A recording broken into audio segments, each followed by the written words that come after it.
Vamos a ampliar seguramente en el transcurso del día sobre los mercados internacionales y locales, pero vamos a meternos, claro está, 10 de diciembre con un hito. Se cumple un año en la presidencia de Javier Gerardo Milei, el presidente de todos los argentinos. Y vamos a hablar con Pablo Ferrari, economista, de qué pasa en este año de gestión.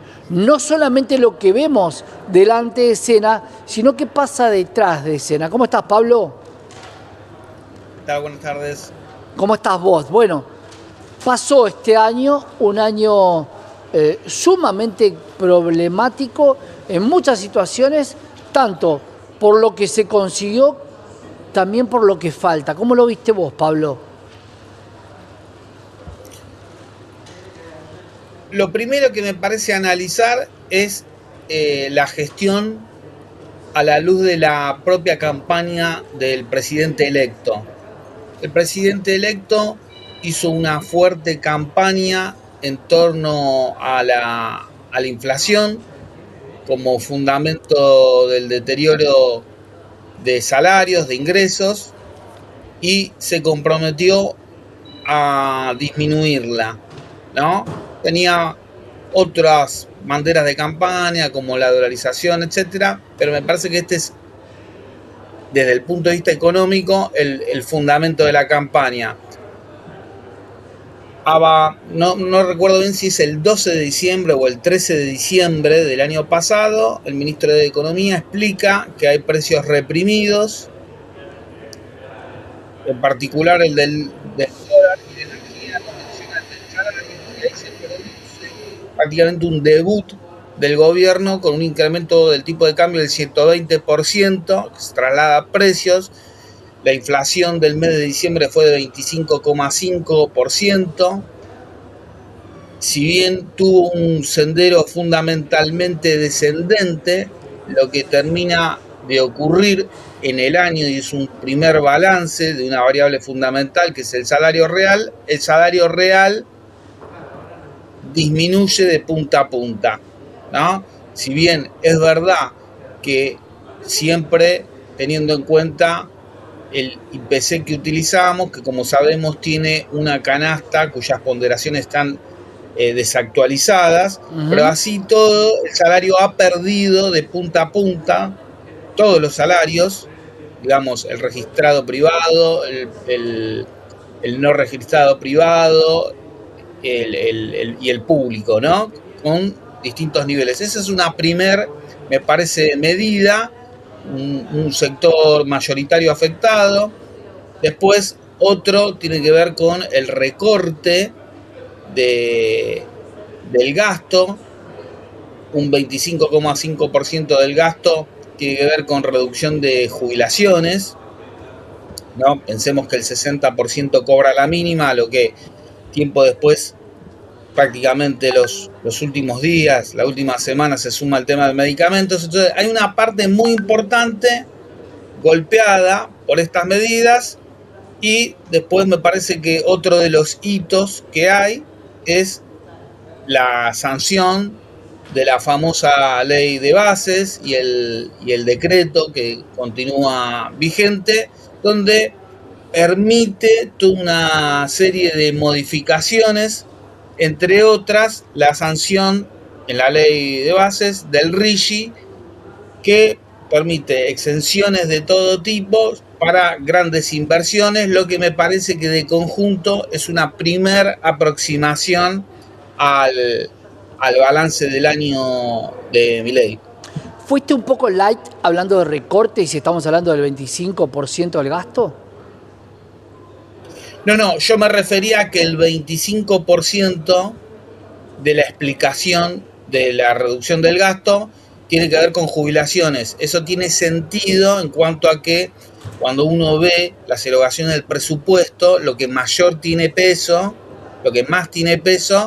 es el tema previsional. Por lo tanto, para reducir de manera significativa el gasto, como se lo ha ido haciendo, prácticamente es imposible no hacerlo sin tocar las jubilaciones. Ahí, Pablo, te pregunto, porque inflación y salario tienen un denominador común que es poder adquisitivo. ¿Qué pasa con el poder adquisitivo de la gente? Porque algunos sectores, sobre todo los que involucran a la clase media para no necesitar y depender del Estado, fueron los que más crecieron. A ver, ahí me parece que hay que hacer otra aproximación en cuanto a que es muy heterogéneo el universo del trabajo y también de salarios e ingresos. Lo que podemos decir, si vemos la EPH, la encuesta permanente de hogares, es que incluso aumentó la pobreza, siempre medida por ingresos, como se viene haciendo, superando el 50% de la población, al menos en un momento. La UCA hace poco barajó cifras en torno al 49%, pero de todos modos, este año se incrementó. ¿Por qué ocurre eso? Bueno, los salarios reales, los que tienen paritarias, son los que menos perdieron poder adquisitivo. Claro.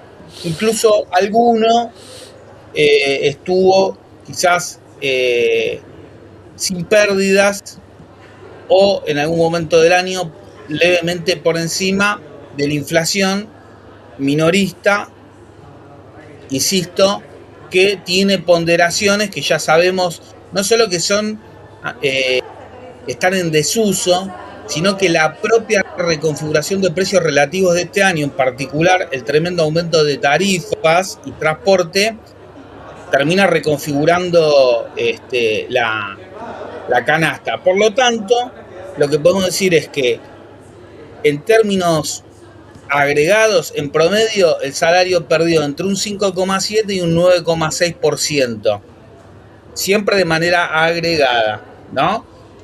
Los trabajadores no registrados perdieron más, los públicos más, y los trabajadores privados registrados perdieron menos. Pero sin lugar a dudas es como vos lo mencionabas, probablemente la primer variable donde se nota que pegó el modelo, y eso se refleja claramente en la caída del consumo, en la caída de compras en supermercados, etcétera. Uh-huh. Ahí, Pablo, hay dos factores que propios del gobierno alientan, pero claro, sería dejar de salir de la zona de confort, que es un poco lo que se le pide al gobierno, que es básicamente control de cambios, cepo cambiario, y retenciones al campo para que los exportadores no estén tan apretados. Son dos asignaturas pendientes que iban a resolverse en el corto y van para largo.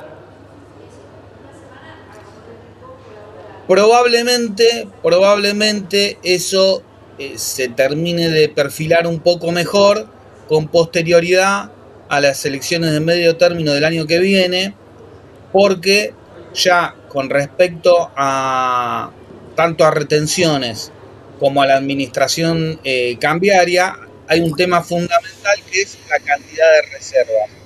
Son escasas, en caso de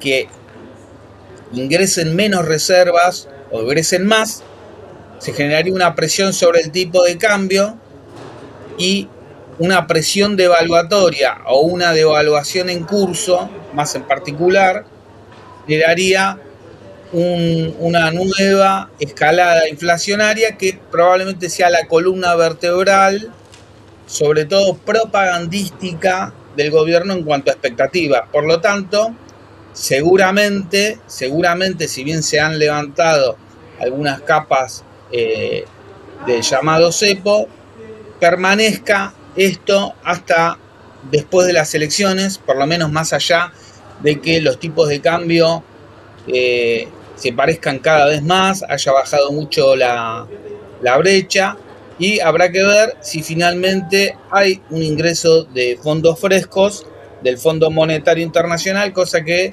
queda claro que no se va a saber hasta los primeros meses del año próximo.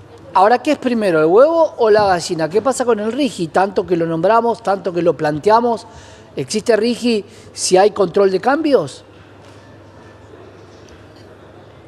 Me parece que lo que va a ir ocurriendo, que como el RIGI es tan laxo y conviene entrar, y no necesariamente cuando uno ingresa está pensando en llevarse inmediatamente utilidades, puede darse una cantidad de años para hacerlo, incluso cada vez con más beneficios en la medida que pasan los años, siendo el cuarto prácticamente todo liberado, ¿no? Yo pienso que probablemente ingresen y quizás no dependa solamente de temas netamente económicos, sino también si se observa, por ejemplo, sancionada la ley bases, Milei va a tener la Corte Suprema que desea, la Corte Suprema que defienda este modelo en las elecciones del próximo año. Puede surgir una oposición de signo político diferenciado a Milei, no diferenciado en términos partidarios, sino políticos, que pueda llegar a ser sombra y disputar elecciones de 2027. Bueno, me parece que eso también se está observando. No todo son números. Profesor Ferrari, ¿qué nota le pone al gobierno de Javier Milei para cerrar este año o este primer año de trabajo en la economía, en la política? Voy a poner 2 notas. Bien. Para la mayoría de la sociedad, 1. Para, sobre todo, sectores concentrados de la economía, un 9. Clarísimo, clarísimo, y esto quiere decir que favorece no solamente a los que han estudiado, sino a los que tienen otras posibilidades en esta Argentina, que son siempre los mismos. Son siempre los mismos, pero vamos a ver verdaderamente cómo se termina de configurar esto, porque eso también es interesante. Inicialmente aparecen también muchos actores locales de peso involucrados en cuestiones del propio diseño del gobierno de Milei, ocupando incluso